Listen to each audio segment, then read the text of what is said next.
Big skies, big farms, big country. Nebraska, heartland of the USA. But is big the best way to feed the world? Now, meet Ron Meyer. He's the kind of guy you might expect to support big agribusiness or big capitalism. But Ron is an angry man. Big ag is squeezing the smaller farmers out all the time. They have been for my whole lifetime, and it's just kind of accelerated more in the last 20 years. Ron believes small farmers like him can feed America and feed the world. If there's a profitability in whatever you're raising, you can feed the world with smaller farmers. But is Ron right? He's part of a global debate.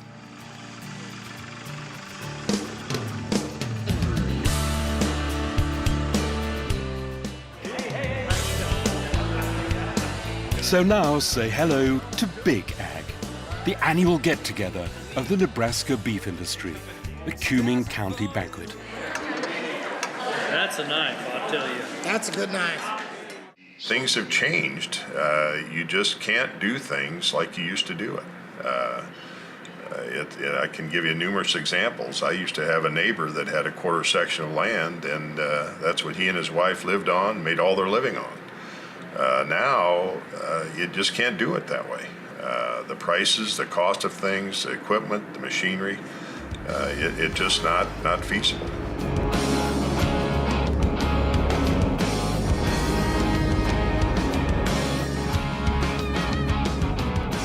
The Weeborgs are now among the biggest cattle ranchers in Nebraska, with over 2,500 acres and 17,000 cattle. My great-grandparents and my grandparents, when they were young, came over here as immigrants, and then they came to Nebraska and homesteaded in an area just a couple miles away from the feedlot here. And our family has been in this area ever since. Using big ag economies of scale, the Weeborgs are now able to invest in state-of-the-art technology. Each truck has the ingredients and the pounds for several pens of cattle that are loaded on it, and the feed truck driver weighs out specific pounds to each pen, and that is wirelessly transmitted to our office, where it goes into our cattle program and billing system. Small versus big, it is a global debate, and Kent reckons he knows whose side history's on. I think the trend is for more farms and the farms to be larger.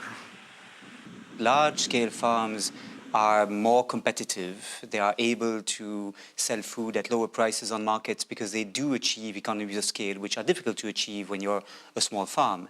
But small farms deliver a number of services for which they should be rewarded. They are better at managing the ecosystems. They are usually more efficient in using the natural resources. And there are many studies showing that the smaller the farm, the more productive it is per hectare. They need to be better organized in order to achieve some of the benefits of the large-scale enterprises, but small-scale farming is quite essential in a world of scarce resources. It's in Washington, D.C., where the big versus small ag battles fought politically. John Hanson organizes small-scale farmers in Nebraska and represents them to Congress. My goal is to try to help create a level playing field for family farmers and ranchers. We're not asking for special treatment, we're just asking for fair treatment. Oh, we gotta go to the north door.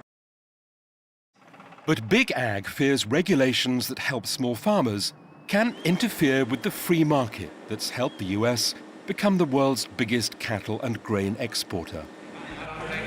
You know, I believe in capitalism. You cannot manipulate the markets. That's what true capitalism is. The thing we've got to watch out is overregulation by our government that would stifle our productivity. If small farms do offer an alternative, some experts say they'll have to develop new techniques and values of their own. It's what small farmers in the agroecology movement are trying to do. Agroecology is an attempt to use ecological methods to produce food products.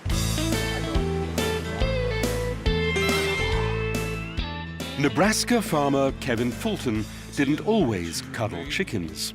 He's a former heavyweight wrestler, now a medium-sized farmer. He and Ron are coming to grips with agroecology.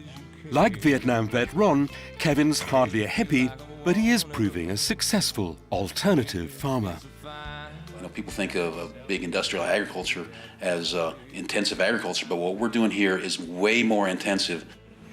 We can produce just as much livestock, run them on pasture systems as we can in these huge confinement systems. It's going to take more land, it's going to take a different mindset, of course, but we produce an incredible amount of food right here on my farm, and we don't put animals in cages or crates.